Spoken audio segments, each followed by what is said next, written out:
কাছে একটা জান্নাতি ঘর আমি চাইছি। আল্লাহ আমার অন্তর চক্ষু খুলে দিয়েছেন। আমি তাকাইয়া দেখি সেই জান্নাতের ঘরের ছবি, আর আমি দেখি লক্ষ লক্ষ ফেরেশতারা আমাকে নেওয়ার জন্য অপেক্ষায় আছে আসমানে। আমার রূহটা আমার মালিকের কাছে নিয়ে যাবে।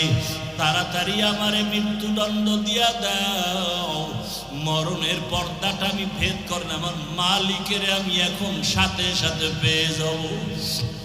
মরণের পর্দা উঠাইলেই আল্লাহ তো আদা করেছেন, ফামান কানা ইয়ারজু লিকা রাব্বিহি ফালইআমাল আমালান সালিহা ওয়ালা ইউশরিক বিইবাদাতি রাব্বিহি আহাদা। এরে বান্দা, যদি রবের সাথে মোলাকাত করতে চাও, শিরিক মুক্ত ঈমান আর আমল তৈরি করে নাও। মরণের পর্দাটা ভেদ করিয়া রবের সাথে তোমার মোলাকাত হয়ে যাবে। আসিয়া যখন হাসতে হাসতে মঞ্চে চলে গেল, মরণ হয়ে গেল, হাসতে হাসতে মালিকের দরবারে চলে গেল।